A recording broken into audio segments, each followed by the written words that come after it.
নমস্কাৰ, মই ডাক্তৰ দিবাকৰ বৰুৱা, এজন পশু চিকিৎসক। আপোনালোকক সকলোকে মই ৰঙালী বিহুৰ হিয়া ভৰা উলগ জনাইছোঁ। আজি ৰঙালী বিহুৰ প্ৰথম দিন, গৰু বিহু। আপোনালোকে সকলোৱে জানে, গৰু বিহুত গৰুক গা ধুওৱা হয়, মাহ হালধিৰে গা ধুওৱা হয়। আৰু এই গা ধুওৱাৰ লগত আপোনালোকে জানেনে কি চাইণ্টিফিক ৰিজন লুকাই থাকে? আপোনালোকে জানে যদি মোক কমেণ্ট কৰিব। তথাপিতো মই এই ভিডিঅ'ৰ যোগেদি আপোনালোকক এই চাইণ্টিফিক ভিউটো আপোনালোকক জনাবলৈ চেষ্টা কৰিম। হয়তো কিবা ৰৈ যাব পাৰে, সেইখিনি আপোনালোকে কমেণ্টত জনাব। আপোনালোকে যিমান পাৰে এই ভিডিঅ'টো শ্বেয়াৰ কৰিব, যাতে গোটেই মানুহবিলাকে এই ভিডিঅ'বিলাক চাই আৰু তথ্যবিলাক জানে। গৰুক বিহুৰ দিনা পোনপ্ৰথমে গৰুক গা ধুওৱা হয়। আগতে নৈৰ পাৰলৈ লৈ গৈছিল ৰাইজে, সমূহীয়াভাৱে গা ধুৱাইছিল। কিন্তু আজিকালি কম মানুহে গৰু পোহে, সেয়েহে কি হৈছে, নদীলৈ লৈ নাযায়, ঘৰতে নিজাববীয়াকৈ গা ধুৱায়। যি নহওক, পৰম্পৰাটো এতিয়াও আমাৰ চলি আছে। এই যে পূৰ্বতে গৰুবিলাকক মাহ হালধিৰে গা ধুৱাইছিল, এইটো আচলতে ইয়াত চাইণ্টিফিক ৰিজন এটাও লুকাই থাকে। যেতিয়া এই বাৰিষা আহিব, বাৰিষা অহাৰ লগে লগে মহ, মাখি, দাহ এইবিলাক আহিবলৈ ধৰে, কাৰণ বৰষুণ পৰে। এই ধৰণৰ পৰজীৱীবিলাকে গৰু ছাগলীত কিছুমান বেমাৰৰ বাহক হিচাপেও কাম কৰে। তেওঁলোকে গৰু ছাগলীৰ গাত পৰি তাৰ পৰা তেজটো খায়, আৰু ইনফেক্টেড টিক্স আছে বা দাহ আছে, এইবিলাকে কিছুমান বেমাৰ বিয়পায়। গতিকে এই বেমাৰৰ পৰা বাচি থাকিবলৈ পূৰ্বপুৰুষসকলে গৰু বিহুৰ দিনাখনে এই গা ধুওৱাৰ নিয়মটো কৰিছিলে। কিন্তু এইটোৱে নহয়, আমি মাজে সময়ে এনেও গৰুক গা ধুৱাই থাকিব পাৰোঁ। আৰু যিটো হালধি আৰু এই মাহ হালধিৰ যিটো গুণাগুণ, এইটো এণ্টিছেপ্টিক, এণ্টিবেক্টেৰিয়েল প্ৰপাৰ্টি কিছুমান থাকে। তাত স্কিন ইনফেকশ্যন লাগিব নিদিয়ে। এই মহ, মাখি, দাহবিলাকে কামুৰিব নোৱাৰে, যাতে এইবিলাক গাত নাথাকে, সেইকাৰণে মাহ হালধিৰ ইউজ কৰা হৈছিল। আৰু যাতে স্কিন ইনফেকশ্যন নাথাকে, বা আগতে যদি খৰালি কালত কিবা স্কিন ইনফেকশ্যন হৈছিল, সেইটো সোনকালে শুকায়, সেইকাৰণে এই মাহ হালধিৰ ইউজ কৰিছিল।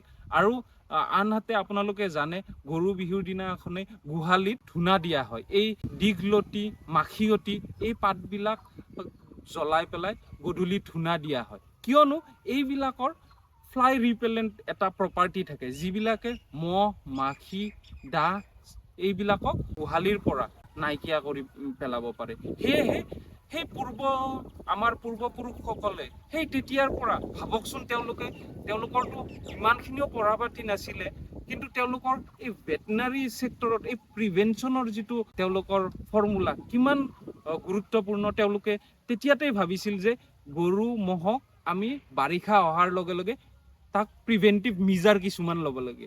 সেই মিজাৰটো হয়তো তেওঁলোকে মাহ হালধিৰেই কৰিছিল বা গধূলি ধূনা দিয়েই কৰিছিল। ভাবকচোন, কিমান ডাঙৰ কথা নহয় জানো?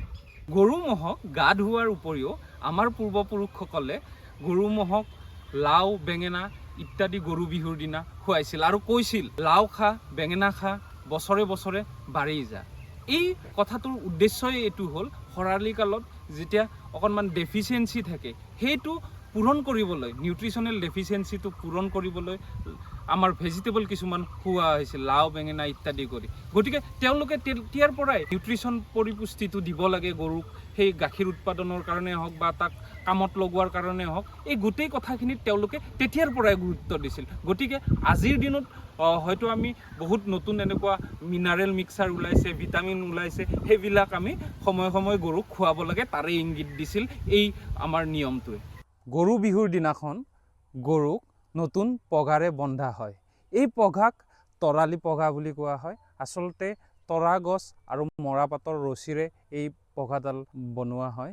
এই পঘাডাল এইকাৰণেই বছৰত চেঞ্জ কৰি দিয়া হয়, যাতে গোটেই বছৰটো তাত মাটি, বালি, ধূলি লাগি যি ডাঠ হৈ যায়, সেইখিনি যদি গৰুৰ গলত লাগি থাকে, ই ঘাঁ বা স্কিন ইনফেকশ্যন কৰিব পাৰে। সেইকাৰণে এই বহাগৰ বিহুতে গৰুজনীক আমি নতুন পঘাৰে বান্ধো। গৰু ম'হক এনেদৰে আমাৰ গৰু বিহুৰ দিনা সেৱা কৰাৰ লগতে আমাৰ পূৰ্বপুৰুষসকল বা আমাৰ এই নীতি নিয়মবোৰে আমাক এটা কথা সদায় অনুকিয়াই দিয়ে, যে আমাৰ অসমীয়া এই সমাজখন গৰু বা জীৱ জন্তুৰ কাৰণে সদায় সজাগ, আৰু তেওঁলোকৰ প্ৰিভেণ্টিভ মিজাৰৰ ক্ষেত্ৰতেই হওক বা তেওঁলোকৰ চিকিৎসা পদ্ধতিতেই হওক আমি অতীজৰে পৰা ইয়াক গুৰুত্ব প্ৰদান কৰি আহিছোঁ। এই যে মাহ হালধিৰে গা ধুৱাই হওক, মাখিয়তী বা দীঘলতিৰ পাতেৰে কোবাই পেলাই তাক গধূলি ধূনা দিয়াই হওক,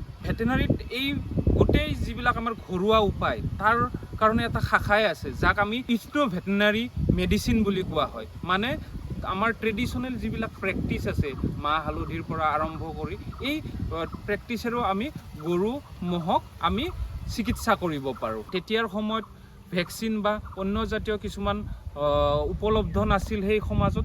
আজিৰ দিনত আমাৰ গৰু ম'হৰ বিভিন্ন ধৰণৰ ভেকচিন বা মেডিচিন বজাৰত উপলব্ধ হৈছে।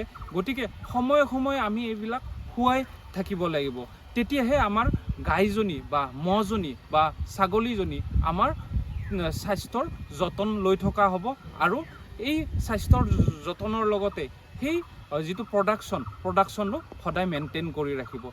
আজিৰ ভিডিঅ'টোত ইমানতে আমি সমাপ্ত কৰিছোঁ। আগলৈ আমি এনেকুৱা ভিডিঅ' দি থাকিম। আপোনালোকে যিমান পাৰে এই ভিডিঅ'বিলাক শ্বেয়াৰ কৰিব, আমি তথ্যবিলাক শ্বেয়াৰ কৰিবলৈ চেষ্টা কৰিম। ধন্যবাদ।